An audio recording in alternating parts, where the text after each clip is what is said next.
Hey, what's happening, everybody? It's Aaron and Alex, your referral partners here in Phoenix, Arizona. We were coming together this morning, just sort of thinking, all right, what's the best value we can bring to our partners today?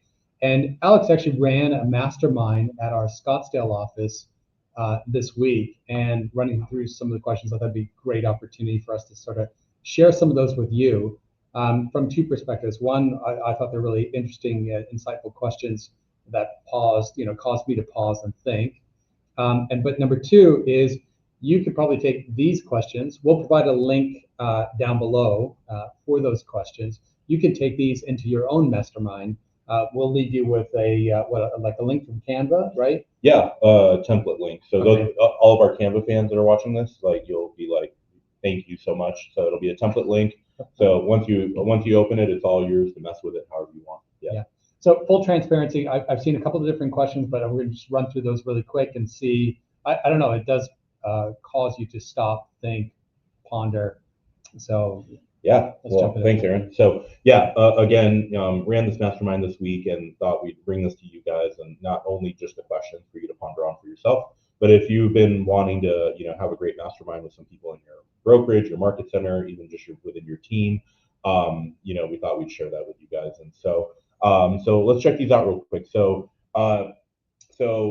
number one question. So what we did real quick. I know you can see this question already, but what we did is we did like a lead generation question, a market knowledge question, time management question, and then also a last one was negotiation skills, right? And so here on the lead generation question was if you lost every lead source that you used in 2024. So I want you to stop and take a moment, right? Like you're like, well, last year I did open houses. My sphere of influence got me deals. I got an agent referral. I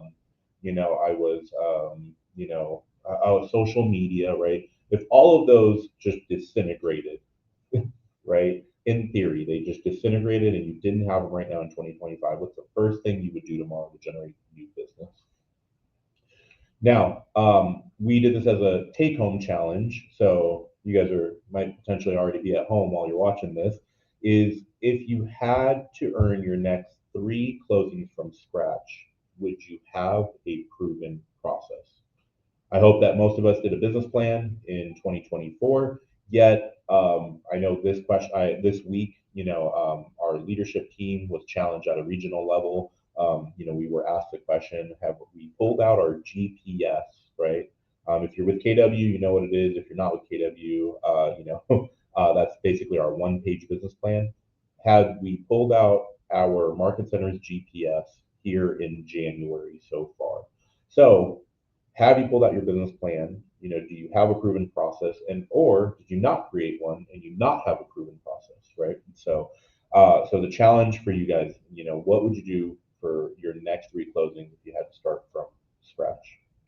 As we mentioned, market knowledge question was another one that we provided, and I thought this was great in the sense of like, as somebody who does a market update for our market centers, what is, by the way, let me comment real quick where it says groups of 2 or 3. Again, if you borrow this template, you get a room of like 10, 15 people. That's what this was implying, is to get into groups of 2 or 3. But the question being, what's one thing about today's market that confuses you or that clients push back on that you wish you understood better? Here is Aaron and I's challenge for you guys. Would you comment below in the comment section what that one thing is about today's market that confuses you or that clients push back on? We would love to see what you guys come up with and what challenges that you guys are facing across the country. Because I think it's actually fascinating when you think about things that you may be confused about, because you're probably not alone. I think there's a lot of people within our market centers who are actually feeling the same thing. Nobody speaks up about it, but the more we kind of come together and look at what those items are that are causing confusion, the more we can quickly provide a response when it comes to being challenged from a client. Agreed. So, all right, with that, we had a little mic drop challenge yesterday, and it said, if a buyer or seller challenged your market knowledge, could you confidently prove your expertise? To the point. Okay, so, all right, time management question. What's one busy task that you spend too much time on that doesn't make you money? And what's one thing you should be doing more of?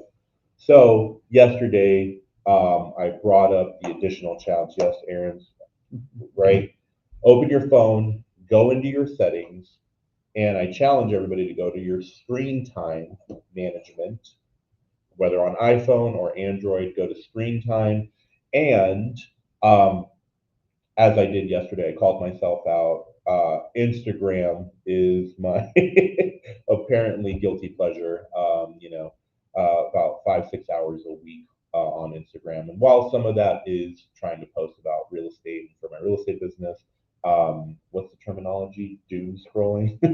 So I am guilty of that for sure. So what's one thing that you spend too much time on that's not making you money, and what's one more thing you should be doing more of? And collectively, right? We know it was the phone calls and the emails, but is there something that you're doing that you know is beneficial for you that you should be doing more of? Is that attending more trainings, making more phone calls, sending out more texts? So be it.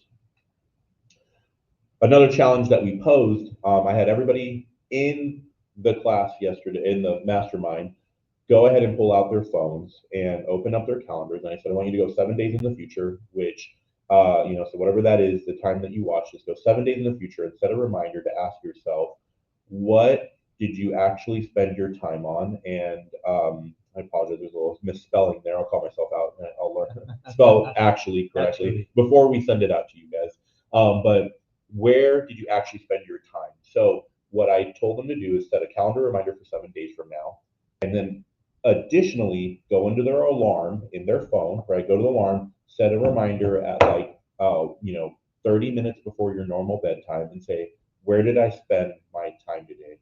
Did I spend an hour on Instagram? Did I spend an hour making phone calls? Was I in class at the market center for an hour?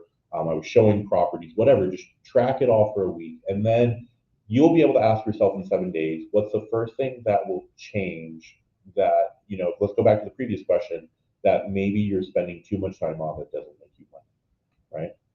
Okay, negotiation skills. When was the last time a deal almost fell apart, and what was said or not said that made the difference? Okay, so a lot of people came up was inspection period, appraisal, right? One of the things that we're really aware of is that sometimes our negotiation skills they matter because we talked about them during the buyer's consultation, or we didn't talk about them during the buyer's consultation, right? That came up in the mastermind. It's like, hey, the more I kind of prepare my client for what could happen, the less deals had the chance of falling apart, right? So One of the things that I think everybody focuses on so much is actually winning the deal, but that is just one part of the whole thing. And it's really the nuances with actually keeping a deal together, because you understand the multiple ways that you can actually solve these problems. We are problem solvers, right? yeah. Every deal falls apart in some way or another. Just you become a lot more comfortable with the ways that you can actually solve those problems, and naturally that gets better over time. Very true. So, little bit of a challenge. So I thought this would be funny to share with you guys, right? You're going to read this and go, well, I'm watching a video, so I can't role play this, but you can. So whether you do this in a group of setting, you borrow our template and bring this to people and do an actual mastermind, or by the way, those of you that are jumped on the AI train, ChatGPT, Gemini, what's the new ones? DeepSeek, yeah. Know that you can use those as role play partners. Every month, I show our agents at our market update how they can take what they've learned in the market update and challenge ChatGPT to play as the buyer or the seller while you're the agent, and you have to overcome 1 to 2 very tough objections based on the market. And so, same thing applies here. You guys can leverage ChatGPT to role play this, go back and say, hey, this is what's happening. This is why the deal's falling apart. And I'd like for you to continue to put me in a tough situation until I can overcome it. So know that you always have a role play partner with ChatGPT if you can't find a fellow agent to do that with. So, all right, guys. And then I wrapped up the mastermind by asking this one thing: is what's one thing you're committing to implementing in the next 7 days? I actually had everybody pull out their phone and text me what that one thing is, and so I have my calendar reminder to follow up with those individuals on what they were committed on implementing in the next 7 days after getting home and reflecting on all the questions that we talked about. Right. So that being said, Aaron, thoughts? Yeah, I mean, whether you choose to take this and do a mastermind of your own, I think that there's a couple questions in there surely that caused me to pause, think, and specifically the beginning one, right? The lead generation, right? Lead gen, yeah. Because we become so focused on what we do week to week to week, and if I had to, I didn't have any of those anymore, where would I start, right? Yeah. So naturally, you go back to the beginning again. Well, if I was a new agent, what would I focus on? That's where my mind went with it, but it'd be interesting to see what you might think. And I appreciate that because there was another question that I asked in the mastermind that kind of was a side note, if you will. You go, how much of your business was predictable and how much of it was random? Right? Oh, yeah, for sure. Yeah. And so, guys, I hope that was beneficial for you, for give you some stuff to reflect on. If anything, also the template to be able to go and mastermind with other fellow people. Please, again, we would love it if you take a moment, comment in the video, along the way where we ask you to. We would love that appreciation. And also the subscribe, the follow, and forward the email to any agent that you think would benefit from these questions as well. Thank you. Appreciate you guys. Have an awesome day.